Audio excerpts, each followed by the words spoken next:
Bismillahirrahmanirrahim. Assalamualaikum warahmatullahi wabarakatuh. Jumpa kembali di Fakta Sejarah. Masih seperti biasa, Mimin mau bawain cerita horor lagi nih. Kali ini karya dari Woi Roy. Kalian bisa follow akun Twitternya. Linknya udah Mimin sediain di deskripsi ya. Yuk langsung aja ke kisahnya. Sebelum penulis bercerita, di sini penulis menjadi Pak Kusno, ayahnya Budi, dan belum menikah dengan Bu Siti. Pak Kusno masih bersama keluarga besarnya yang bernama keluarga Bayu Aji. Pak Kusno masih berumur 25-an lah. Oke, kita mulai ceritanya.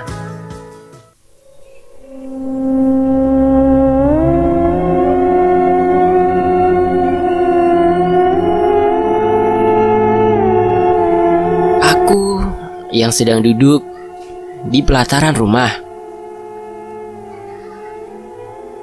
dan sedang berbincang hangat dengan adik kandungku yang bernama Asep.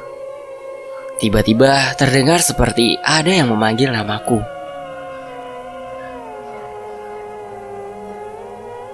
Kusno, panggil Eyang Bayu Aji. Segera aku menghampiri suara tersebut. Apa Eyang? Aku menjawab. Besok kita ke rumah keluarga Batipu. Mbak Alam ingin menemuimu. Baik Eyang, jawab aku. Setelah itu, aku menuju ke pelataran rumah kembali. Eyang mau apa? Kata Asep. Besok aku dan Eyang disuruh ke rumah keluarga Batipu. Ngapain? Tanya Asep kembali. Mau bertemu dengan Mbak Alam. Aku gak diajak, kata Asep menimpali. Kamu bisa lihat Mbak Alam emang? Asep terdiam sejenak. Memang Mbah Alam itu siapa? Tanya Asep. Mbah Alam adalah roh leluhur dari keluarga Batipu. Oh, ada apa ya kira-kira? Kata Asep. Entahlah Asep, pasti ada sesuatu yang penting. Asep pun terdiam. Setelah itu, kita kembali melanjutkan perbincangan hangat. Keesokan harinya, selepas maghrib, aku dan Eyang menuju rumah keluarga Batipu. Sesampainya di rumah keluarga Batipu, kami disambut hangat oleh seorang kakek tua berkisar 60 tahun. Ya, itu Batipu. Mari masuk. Batipu mempersilahkan kami masuk. Aku dan Eyang masuk ke rumah tersebut. Kulihat keluarga Batipu sedang duduk di ruang tamu, seperti menunggu kedatangan kami. Silahkan duduk. Batipu mempersilahkan kami. Aku dan Eyang duduk di ruang tamu tersebut. Silahkan diminum kopinya, kata salah satu keluarga Batipu. Setelah lama berbincang hangat dengan keluarga Batipu, tiba-tiba Batipu mengajakku. Kusno, ayo ikut aku. Mbak Alam sudah datang. Aku pun segera mengikuti Batipu. Sampailah di sebuah ruangan yang ada di rumah ini.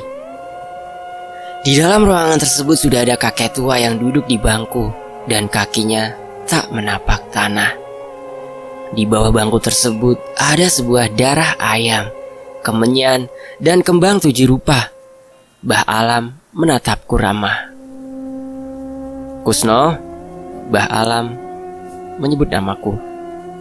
Iya Mbah, saya. Ingat kematian ayahmu?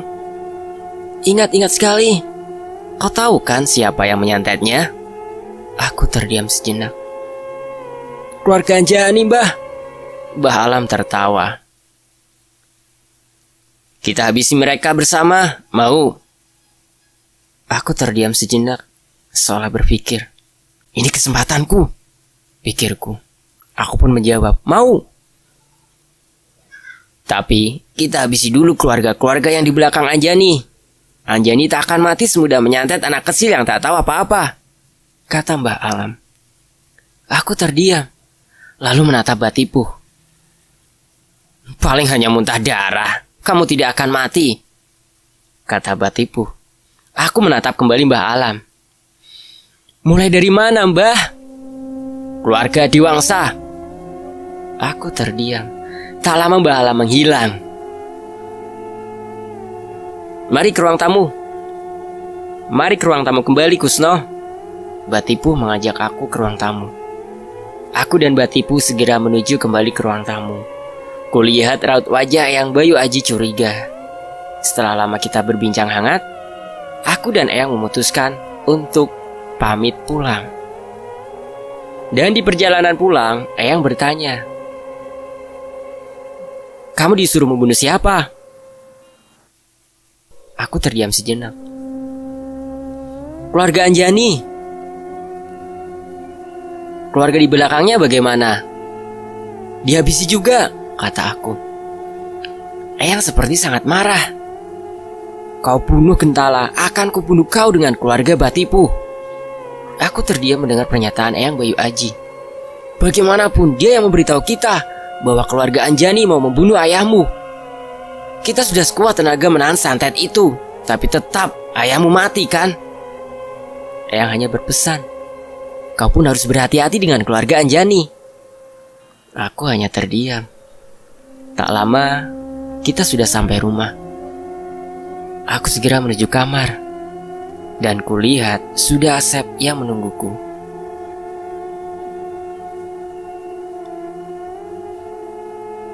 "Gimana pertemuan dengan Mbak Alam?" tanya Asep. "Aku disuruh membunuh keluarga Anjani." Asep pun terdiam. "Resikonya besar itu." "Iya, aku tahu, tapi Mbak Alam mau membantu." "Wah, bagus itu, biar dendam kita terbalas," kata Asep. "Tapi Eyang tak memberi izinku membunuh keluarga Eyang Gentala." "Loh, kamu kan disuruh bunuh keluarga Anjani, kenapa harus keluarga Eyang Gentala?" "Tapi Mbak Alam menyuruh membunuh keluarga yang berada di belakang Anjani terlebih dahulu. Karena kalau tidak begitu, Anjani sulit dibunuh." Asep terdiam sejenak kembali. "Ya udah, kamu bilang saja dulu sama keluarga Batipu, jangan bunuh keluarga Eyang Gentala." Aku pun menjawab Asep, "Nanti ku coba bilang sama keluarga Batipu. Sudah, aku mau tidur." Aku dan Asep pun terlelap dalam tidur. Keesokan harinya, selepas Isya, aku menuju rumah keluarga Batipu. Sesampainya di rumah keluarga Batipu, aku disambut hangat oleh Batipu yang sedang berada di depan rumah. Kusno, mari masuk." Aku pun segera masuk ke rumah Batipu. "Bagaimana? Kita mulai sekarang?" "Tapi Eyang Bayu Aji tidak membolehkanku membunuh keluarga Eyang Gentala." Batipu terdiam sejenak, seolah berpikir. "Tak apa, tapi tolong bilang sama keluarga Gentala, jangan ikut campur." Aku mengangguk mengerti. "Sudah, mari. Keluargaku sudah menunggu." Aku dan Batipu segera menuju ruang tempat biasa keluarga mereka berkumpul. Kulihat keluarga Batipu duduk melingkar. Di tengah-tengah mereka terdapat kebo bule, ayam cemani, dan kambing yang sudah mati. "Kita pakai santet apa?" "Teluh lowo ireng," ucap keluarga Batipu secara bersamaan. Aku terdiam dan duduk bersama keluarga Batipu. Mereka melempar kembang 7 rupa ke tengah-tengah mereka, dan Batipu membakar kemenyan. Suasana hening, mata mereka terpejam, termasuk aku. Hanya mulut kami yang komat kamit. Jebler! Tiba-tiba suara dentuman keras terdengar dari atap rumah Batipu, membuat salah satu keluarga Batipu muntah darah dan kesurupan. Biadab! Keluarga Bayu Aji dan Batipu bekerja sama rupanya. Tak lama, salah satu orang keluarga Batipu sadar kembali. Aku menatap Batipu. Batipu menatapku kembali dan berkata, "Satu orang dari keluarga Diwangsa mati." Tiba-tiba muncul Mbah Alam di tengah-tengah kami yang sedang duduk melingkar. "Lezat sekali," ucapnya, sambil melahap kebo bule, ayam cemani, dan kambing. Jeder! Suara dentuman keras dari atap langit terdengar 3 kali. Dan kali ini, aku dan Batipu muntah darah, tapi tidak sampai kesurupan. Tiba-tiba salah satu keluarga Batipu berteriak dan mulutnya mengeluarkan darah. Ia menatap tajam aku dan Batipu. "Kau main-main denganku, Kusno, Batipu?" Aku dan Batipu saling menatap, seolah mengenal suara wanita tua tersebut. Batipu menatap tajam kembali salah satu keluarganya. "Kuhabisi kau dan keluarga yang di belakangmu itu, Anjani." Salah satu keluarga Batipu yang sedang kerasukan Anjani menatap ke tengah-tengah kami. "Oh, ada Mbah Alam rupanya. Semakin bersemangat aku untuk membunuh kalian semua." Mbah Alam menatap tajam kembali. "Aku datang ke sini untuk apa? Rupanya selain membunuh kau, Anjani." Mbah Alam kemudian menatap aku dan Batipu. Mbah Alam berkata, "Lanjutkan." Tak lama suasana hening. Anjani sudah pergi. Mulut kami komat-kamit kembali. Suara dentuman keras di atap langit rumah lagi-lagi terdengar, bersama teriakan satu keluarga Batipu. Tak lama suasana hening. Anjani sudah pergi. Mulut komat-kamit kembali. Cedil. Suara dentuman keras di atap langit rumah lagi-lagi terdengar, bersama teriakan salah satu keluarga Batipu. Dan kali ini berhasil membuat salah satu keluarga Batipu mati.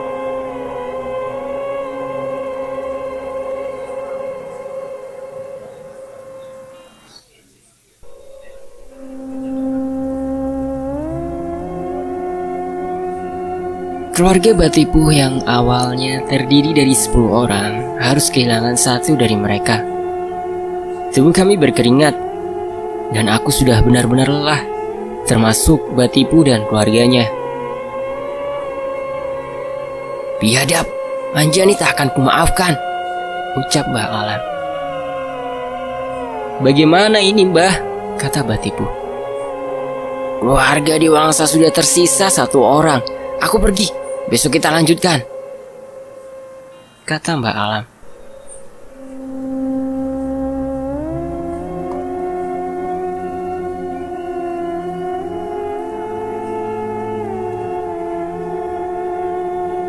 Tak lama, Mbah Alam pergi meninggalkan kami. Kulihat raut wajah Batipu panik sekali, seolah ia takut keluarganya dihabisi oleh Anjani. Aku pun pamit pulang, karena aku sudah benar-benar lelah. Kemudian aku menuju rumah. Sesampainya di rumah, kulihat sudah ada Eyang Bayu Aji, seperti menungguku. "Lihat adikmu," tanya Eyang Bayu Aji. Aku merasa ada yang tak beres. Segera saja aku menuju kamar. Sesampainya di kamar, kulihat adikku terbaring lemas. "Anjani biadab," batinku. Tak lama, Eyang Bayu Aji menghampiriku yang berada di kamar. "Gimana? Mau adikmu mati seperti ayahmu?" Aku terdiam mendengar pernyataan Eyang Bayu Aji. "Sudah, bantu aku menyembuhkannya," kata Eyang Bayu Aji. Aku segera mengambil kemenyan dan baskom berisi air serta kembang 7 rupa di dalamnya. "Ambilkan kerisku di kamar." Aku segera menuruti permintaan Eyang Bayu Aji. Aku mengambil keris yang dibalut dengan kain hitam dan menuju kembali ke kamar.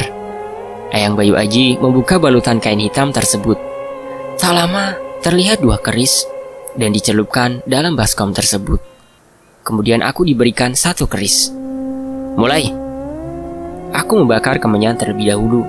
Aku dan Eyang Bayu Aji merapalkan mantra.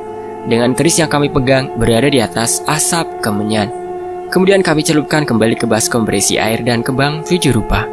Air kembang tersebut aku cipratkan ke tubuh adikku dan tubuhnya menggeliat. Tak lama, ia muntah darah berwarna hitam. "Kau lihat sendiri kejamnya Anjani kan?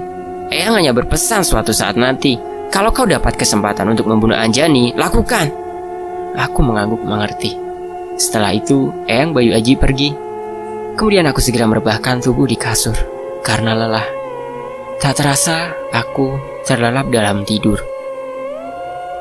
Keesokan harinya, aku harus terbangun karena ada yang memanggilku. "Kusno, bangun, kesini." Aku segera menuju suara tersebut. Ternyata suara itu berasal dari ruang tamu. Kulihat ada seseorang.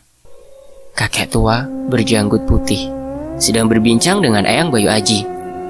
Ya, itu Eyang Gentala. Eyang Bayu Aji yang melihatku langsung menyuruhku duduk. Sini, duduk Kusno. Kemudian Eyang Gentala menatapku. Kamu yang membunuh keluarga Adiwangsa?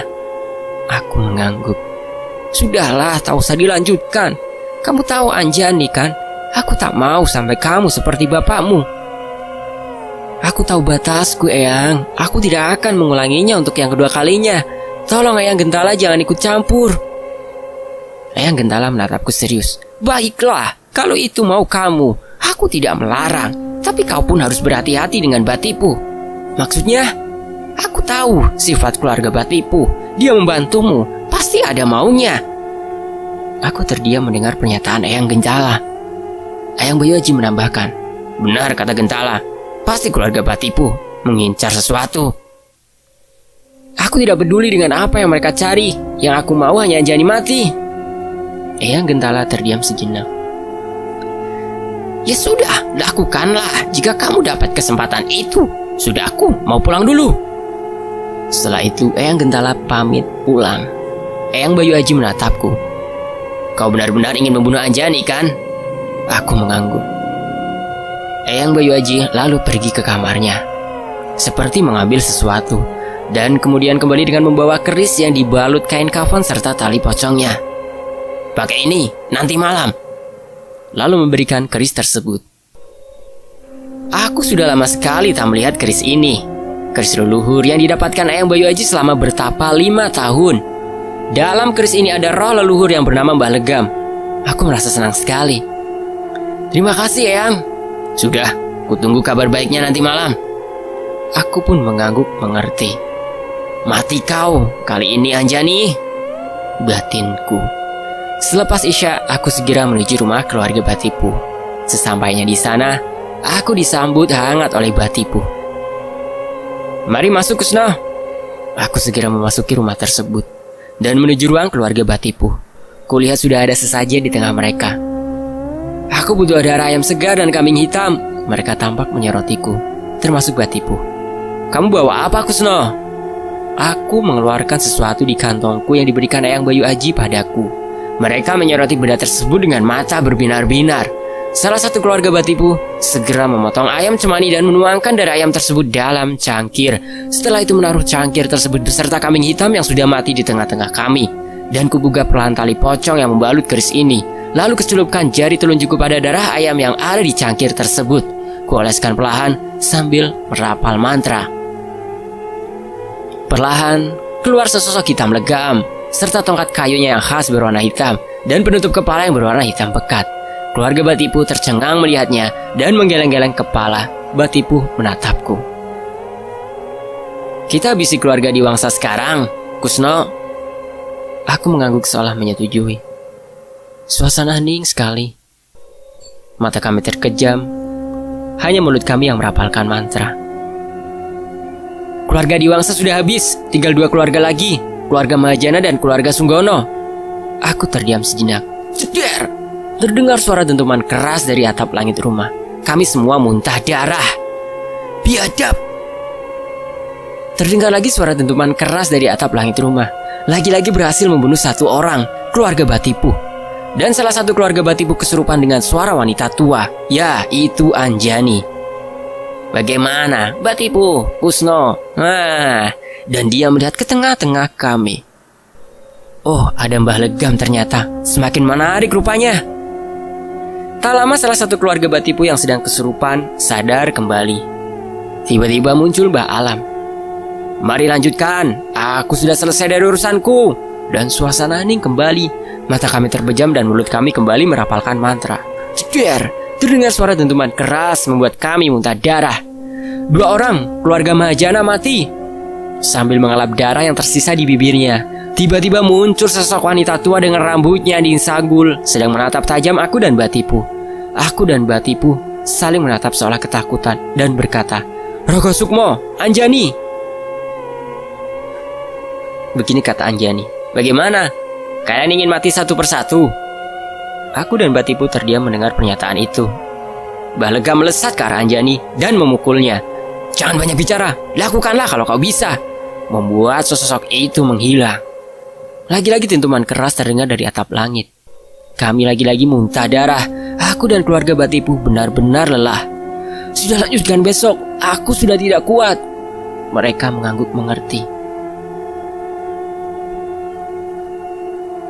Aku pamit pulang pada keluarga Batipu.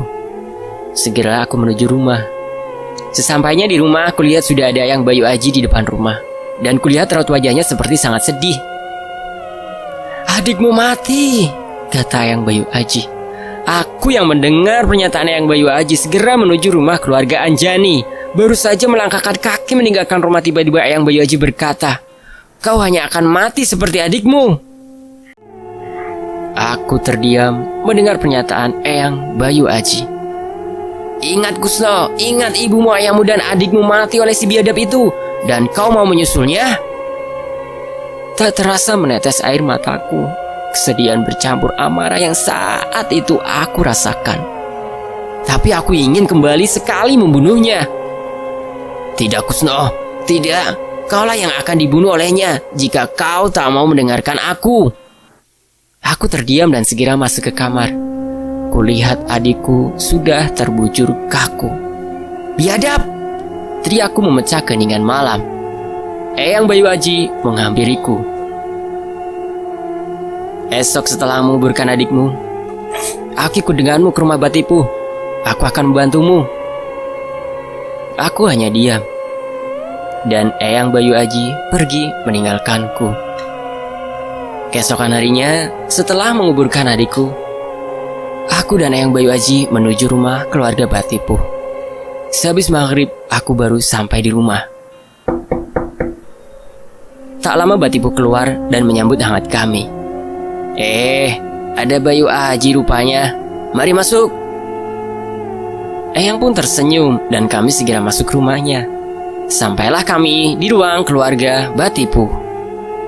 Mereka menyoroti Eyang Bayu Aji seolah mempunyai harapan lagi. Mereka memberi salam pada Eyang Bayu Aji. Dan setelah itu, kami duduk melingkar. Tiba-tiba Eyang Bayu Aji mengeluarkan keris berwarna merah kehitaman dibalut dengan kain hitam dan berkata, aku butuh kerbau hitam dan kambing hitam dan darah keduanya ditaruh cangkir. Mereka menyoroti keris itu, termasuk aku. Aku pernah sekali melihat keris ini dan kata Eyang, siapa yang membuka keris ini tanpa seizin pemiliknya, dia akan mati. Batipu segera menyeru salah satu keluarganya, cepat ambilkan. Dan salah satu keluarga Batipu segera memotong kerbau hitam dan kambing hitam. Tak lama ia menaruh cangkir yang berisi darah tersebut dan kerbau hitam beserta kambing hitam di tengah-tengah kami. Kemudian Eyang Bayu Aji mengambil cangkir tersebut, lalu mencelupkan keris itu dan meminum satu cangkir yang berisi darah tersebut. Bakar kemenyannya Kusno. Sambil mengelap bekas darah di bibirnya, aku segera membakar kemenyan. Kemudian ku taruh di hadapan Eyang Bayu Aji. Eyang Bayu Aji memejamkan mata, dan keris tersebut berada di atas asap kemenyan sambil merapalkan mantra. Tak lama keluar sesosok tubuh kelar, sesosok tubuh kekar. Kakinya dipenuhi mata, kepalanya bertanduk dua, tangannya hanya satu, wajahnya kemerahan, dan duduk di tengah-tengah kami sambil meminum darah yang berada di dalam cangkir. Aku dan keluarga Batipu terdiam terheran. Eyang Bayu Aji berkata, mulai. Keluarga Batipu dan aku mengangguk mengerti. Suasana hening kembali. Lampu lilin hampir redup. Mata kami terpejam. Hanya mulut kami yang merapalkan mantra. Tak lama Batipu berkata, keluarga Mahajana sudah habis. Brak! Suara pintu rumah keluarga Batipu terdengar keras bersama suara wanita tua seperti sedang marah. Batipu, di mana kau? Aku dan Batipu saling menatap seolah mengenal suara itu. Ya, itu Anjani. Tak lama terlihat seorang wanita tua memasuki ruang keluarga Batipu dengan membawa parang.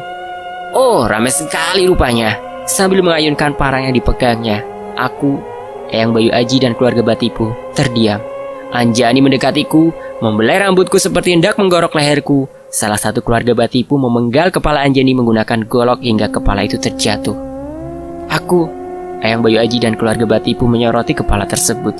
Tak lama kepala itu menyatu kembali. membuat aku, Eyang Bayu Aji dan keluarga Batipu terdiam.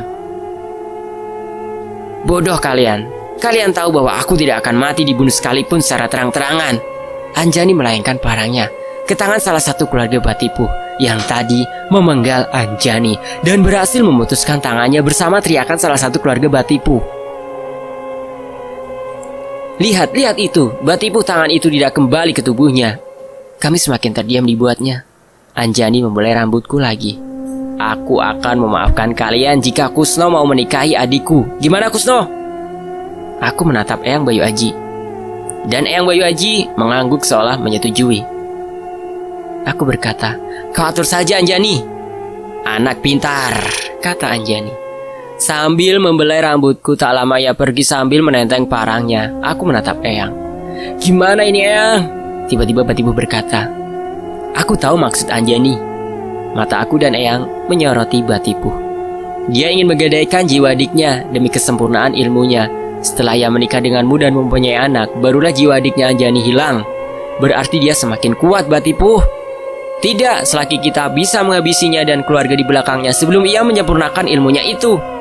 Jadi aku ikuti mau Anjani untuk menikahi adiknya itu? Batipu mengangguk. Batipu menatap Eyang Bayu Aji. Bayu Aji, kau pinjamkan saja keris itu. Biar nanti kami yang habisi keluarga Sunggono dan keluarga Anjani. Eyang Bayu Aji menatap serius sambil memberikan keris itu. Jangan mengecewakanku Batipu. Batipu mengangguk mengerti. Setelah itu, aku dan Eyang Bayu Aji pamit untuk pulang.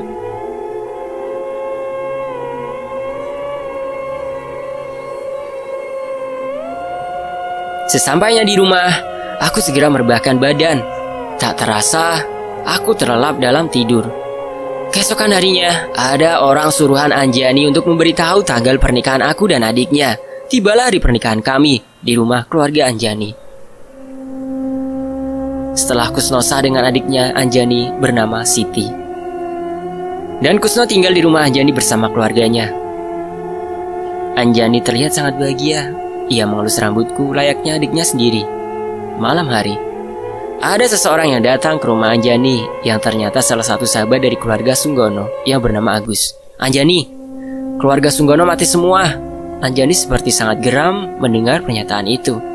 Biadab kau Batipu. Suara dentuman keras terdengar dari atap rumah Anjani bersama teriakan salah satu keluarga Anjani dan berhasil membuat salah satu keluarga Anjani mati.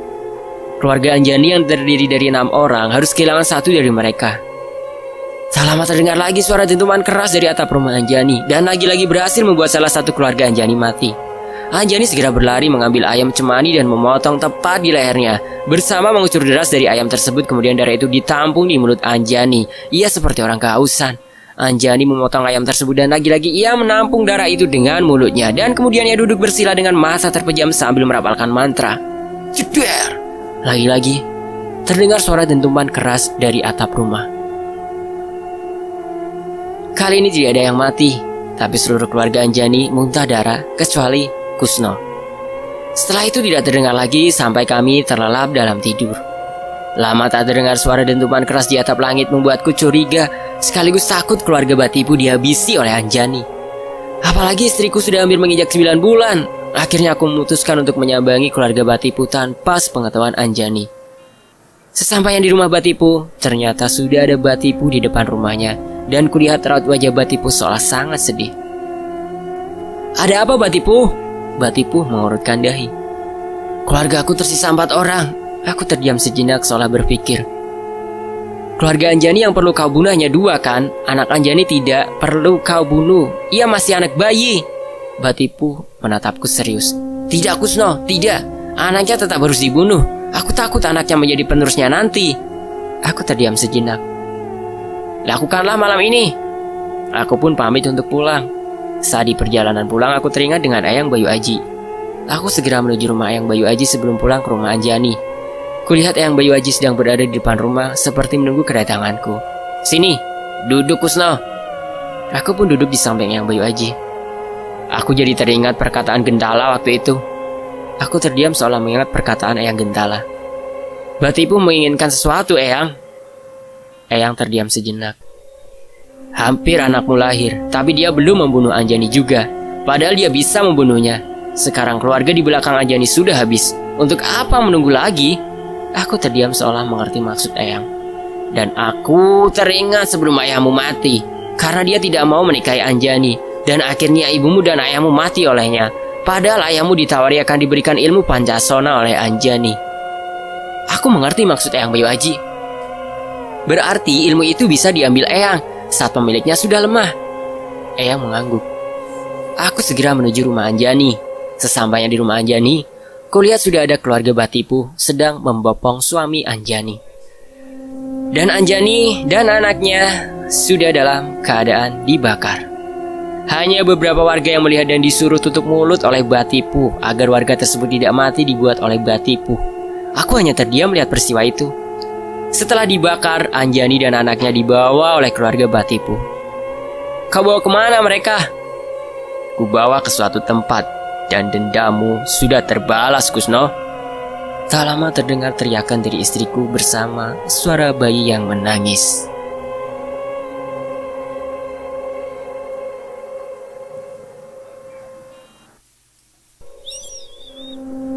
Dan akhirnya selesai. Kita lanjut di Jengges besok ya.